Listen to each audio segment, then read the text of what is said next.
रासायनिक खेती और नैसर्गिक खेती और मुनाफेदार ये साथ में नहीं जाता। ये जो बदलाव है ये साथ में नहीं जा रहा है। जब हम नैसर्गिक खेती की बात करते हैं तो एक सिद्धांत सामने आता है कि जो चीज़ निसर्ग में होती है बस उसी को हमें एक्सेप्ट करना है और हमें हमारी खेती उसके आधारित ही करना है। सवाल ये आता है कि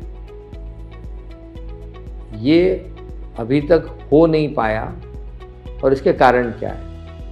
तो पहला कारण ये आता है कि जो लोगों ने केमिकल की खेती की, बड़े बड़े यंत्र जैसे ट्रैक्टर के इस्तेमाल किए और जो हमने रासायनिक खाद डाले, हमने जो रासायनिक दवाइयाँ डाली, हमने जो घास फूस को मारने के लिए हर्बिसाइड डाले, ये सभी का परिणाम क्या हुआ कि हमारा जो कर्ब का अनुमान है जो हमारे मिट्टी में रहना चाहिए वो करीब करीब रहना चाहिए 2 से 3% तक, वो घट के अभी 0.3, 0.4 तक रह गया है। दूसरा, हमारी जैविक शक्ति क्षीण हो गई, यानी हमारी जो सहायक जीव है उनकी संख्या कम हो गई है। तो अब जब हम नैसर्गिक खेती के आधारित खेती करना शुरू करते हैं तो पहला ये होता है कि क्षीण जैविक शक्ति के साथ हमारा उत्पादन टूटता है,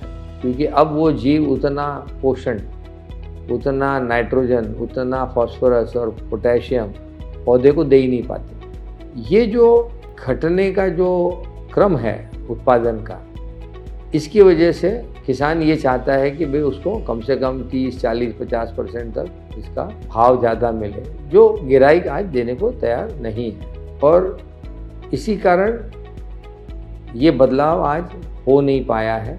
निसर्ग हमेशा सही होता है, लेकिन निसर्ग हमेशा, जिसको हम एफिशिएंट कहते हैं या बहुत ज़्यादा कार्य क्षमता उसकी परफेक्ट हो, ऐसा नहीं होता।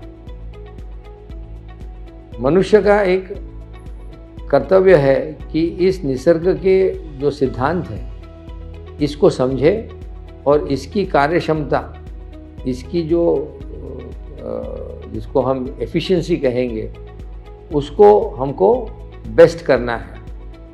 तभी जाके हम मुनाफेदार नैसर्गिक खेती में बदलाव कर पाएंगे। तो अब हमें साइंस और मटेरियल्स टेक्नोलॉजी से आधारित नैसर्गिक खेती में कैसे बदलाव लाएंगे हम, ताकि नैसर्गिक सिद्धांतों को हम ज़्यादा कार्यक्षम कर पाए और हम ये बदलाव को मुनाफेदार कर पाए, इसके तरफ हमको बढ़ना पड़ेगा, इसके तरफ हमको ध्यान देना है और ये करना ही है हमको।